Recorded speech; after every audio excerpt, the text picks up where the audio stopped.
प्रिय दर्शकों, नमस्कार। कुंडली अध्ययन में आप सभी का स्वागत है। एक लंबे समय के बाद आज की पत्रिका एक महानायक गोविंदा जी की कुंडली पर हम अध्ययन करेंगे। इनकी कुंडली पर ग्रहों की स्थिति को देखेंगे और इस पर ज़रूर विचार करेंगे कि वह एक समय था इनका जब उस समय में ये बहुत ज़्यादा चर्चित भी थे और बहुत अच्छी स्थिति में वो उनका समय भी था। तो पुनः ऐसी स्थिति क्यों नहीं आई, न आने का कारण क्या है, इस पर भी हम विचार करेंगे। उससे पहले बता दें कि यदि आप हमारे चैनल पे पहली बार आए हैं तो वीडियो को लाइक कर दें, चैनल को सब्सक्राइब कर दें, ऑल नोटिफिकेशन को भी ऑन कर दें ताकि ऐसा हर एक वीडियो सबसे पहले आप तक पहुंचे। और यदि आप अपनी कुंडली से संबंधित या इस कुंडली से संबंधित कोई भी प्रश्न करना चाहते हैं तो आप निसंदेह कर सकते हैं, उसका उत्तर देने की हम पूरी कोशिश करेंगे। तो आइए इनकी कुंडली का अध्ययन करते हैं। कर्क लग्न से पत्रिका प्रारंभ होती है। लग्न का प्रथम भाव जहाँ पर जो अंक लिखा रहता है, जैसे यहाँ पर 4 नंबर लिखा है तो यह कर्क लग्न से प्रारंभ होती है। कर्क लग्न का स्वामी चंद्रमा होता है और कुंडली में चंद्रमा जिस राशि पर बैठा होता है वह व्यक्ति की राशि होती है। तो यहाँ पर 11 नंबर की राशि पर चंद्रमा विराजमान है तो कर्क लग्न हो जाएगा इनका और कुंभ राशि हो जाएगी। लग्न का अष्टम भाव में जाना ये बहुत अच्छी स्थिति नहीं होती, जो जातक को बेहद जीवन को संघर्षमय बनाती है। और वहीं पर जो लग्न का कारक होता है वह सूर्य है। यदि वो भी 6, 8, 12 भाव में चला जाए तो व्यक्ति का जो प्रारंभिक जीवन होता है यानी कि बाल्यकाल जो अवस्था होती है वह बेहद कष्टप्रद होती है। तो यहाँ पर लग्नेश का अष्टम भाव में जाना और सूर्य का 6ठे भाव में जाना जो व्यक्ति को जीवन में काफ़ी संघर्षमय और बहुत नीचे स्तर से व्यक्ति को आगे के लिए बढ़ाता है। क्या लग्न पर किसी भी शुभ ग्रह की दृष्टि है? तो यहाँ पर आप देखेंगे कि लग्न पर बृहस्पति की पंचम दृष्टि है। बृहस्पति की 3 दृष्टियां हैं, 5, 9 और 7। तो बृहस्पति यहाँ से 1, 2, 3, 4, 5 यह लग्न को देख रहा है। और कर्क लग्न की पत्रिका में बृहस्पति सर्वाधिक योग कारक यानी कि इस पत्रिका को बेहद सहयोग प्रदान करने वाले होते हैं। कर्क लग्न की पत्रिका में चंद्रमा स्वयं कारक होते हैं और पंचम भाव का स्वामी मंगल होता है। मंगल भी इस कुंडली के लिए बेहद कारक होता है क्योंकि वह लग्न से पंचम भाव का स्वामी भी है और कर्क लग्न की पत्रिका में यानी कि चंद्रमा के वह परम मित्र भी हैं जो बेहद व्यक्ति को जीवन में संघर्ष में से इसलिए भरता है क्योंकि मंगल भी पंचम भाव का स्वामी होकर के 6ठे भाव में, जहाँ पर आप 9 नंबर देख रहे हैं वहाँ पर सूर्य, बुध और केतु और मंगल विराजमान हैं। मंगल का 6ठे भाव में जाना ये बहुत अच्छी स्थिति है क्योंकि 6ठे भाव के वह कारक भी होते हैं और वहाँ पर मंगल यदि हो तो व्यक्ति को बहुत कठिनाइयों में उलझने पर भी लड़ने की क्षमता देते हैं और उस समय में बेहद साहस कारक ग्रह मंगल साबित होते हैं। तो इस लग्न पर मंगल की अष्टम दृष्टि है। मंगल की 4, 8, 7 पूर्ण दृष्टियां हैं। तो मंगल यहाँ से 1, 2, 3, 4 बृहस्पति को देख रहे हैं अपनी चतुर्थ दृष्टि से। 5, 6, 7 बुध के घर को यानी कि राहु को देख रहे हैं और अष्टम दृष्टि से वह लग्न को देख रहे हैं। मंगल का संबंध यदि लग्न से हो जाए तो व्यक्ति की चमकती आंखें, चौड़ा चेहरा होता है। बृहस्पति भी लग्न को देख रहा है जो शरीर से काफ़ी हृष्ट पुष्ट भी बनाता है। शनि की दृष्टि लग्न पर, शुक्र की भी दृष्टि लग्न पर है। शनि इस कुंडली में मारक होते हैं, एक अष्टम भाव के स्वामी हैं तो दूसरे सप्तम भाव के स्वामी होकर के वह लग्न को देख रहे हैं। तो वहीं शुक्र भी चतुर्थ व एकादश भाव के अधिपति होकर के वह लग्न को देख रहे हैं। शनि यदि लग्न को देखता हो तो व्यक्ति थोड़ा संकोची स्वभाव का होता है और बहुत ही अपने समय बीतने पर बहुत ही धीरे गति से बोलने वाला यानी विरोध करने वाला बहुत नहीं होता। परंतु चंद्रमा एक ऐसा ग्रह है जिसमें भावुकता बहुत ज़्यादा होती है क्योंकि वह मन का कारक है और व्यक्ति का जो मन होता है वो बहुत ही निर्मल होता है। लेकिन यहाँ पर अष्टम भाव में शनि के घर में जाने से और वह कुंभ राशि होने पर व्यक्ति बहुत भावुक होता है, परंतु अंतर्वृत्तीय स्वभाव का होता है।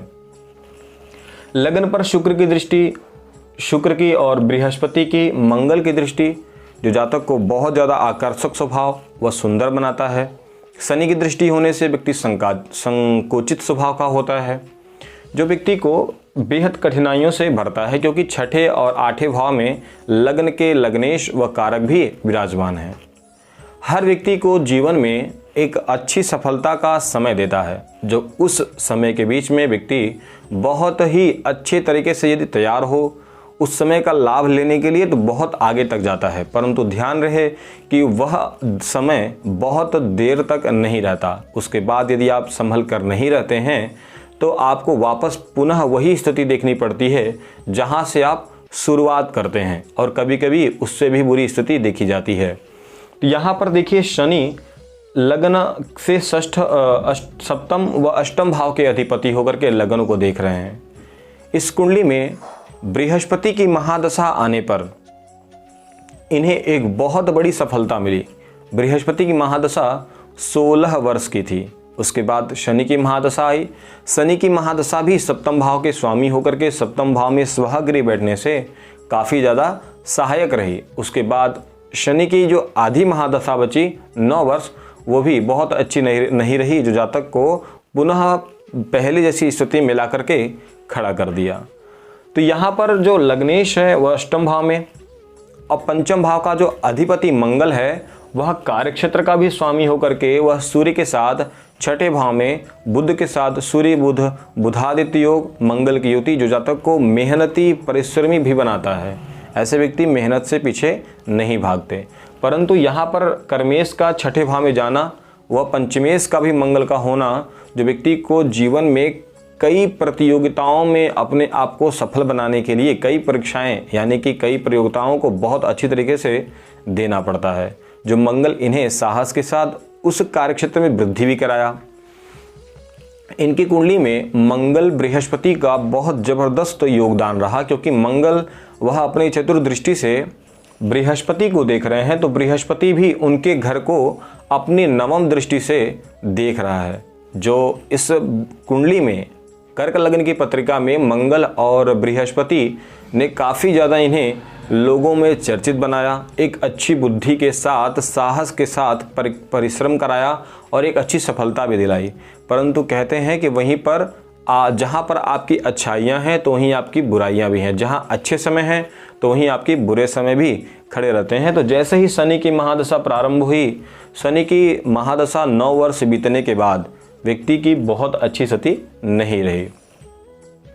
पुनः उसके बाद वर्तमान समय में बुध की महादशा प्रारंभ है। बुध इनकी कुंडली में द्वादश वह तृतीय भाव के स्वामी हैं, जो बहुत अच्छी स्थिति नहीं रहेगा, क्योंकि वह लग्नेश के मित्र भी नहीं हैं और लग्न में दो अशुभ भावों की जो स्वामी हैं वह भी अशुभ ही मिला है इन्हें।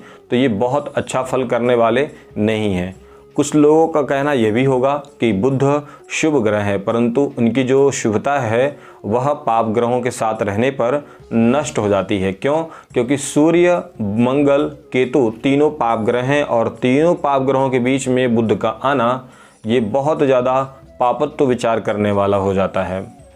तो ऐसे व्यक्ति की कुंडली में बृहस्पति मंगल की महादशा विशेष कारक होती है। शनि की महादशा बहुत अच्छी नहीं रहती, क्योंकि वह सप्तम मारक व अष्टम भाव के भी स्वामी होते हैं, जो व्यक्ति को काफ़ी परेशानियों में डाल सकते हैं। शुक्र की महादशा मध्यम रहेगी, क्योंकि वह केंद्र भाव के स्वामी होकर के केंद्र भाव में ही विराजमान है, जो आईएएस भी हैं। तो बहुत बुरी दशा नहीं रहेगी, बहुत अच्छी भी नहीं रहेगी। एक तरफ से ये भी महादशा अंतरदशा आने पर या महादशा इनकी आने पर मारक ही सिद्ध होगी, जो जातक को कई परेशानियों में भी डाल सकता है। कर्मेश का छठे भाव में जाना व कर्म से कर्म स्थान, यानी कि जब यहाँ से हम 10वां भाव गिनेंगे तो सप्तम भाव ही आएगा, जो शुक्र और शनि की युति से व्यक्ति को राजनीतिक क्षेत्र में भी काफ़ी ज़्यादा खिंचाव ले आता है। लेकिन यहाँ पर बहुत अच्छी सफलता नहीं मिलती, क्योंकि शुक्र यहाँ पर चतुर्थ व एकादश भाव के स्वामी होकर के अष्टमेश के साथ युति बनाते हैं, और जो इस कार्यक्षेत्र में बहुत अच्छा सुख प्राप्त नहीं होता इस कार्यक्षेत्र से, जो कुछ अवधि बाद वह बदल ही देता है।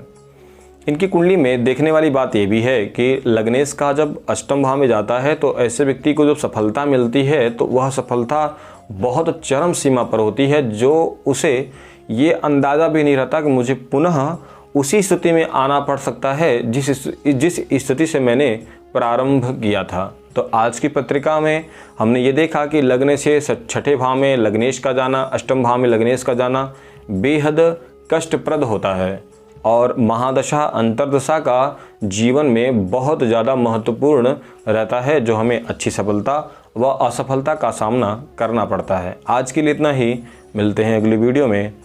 नमस्कार।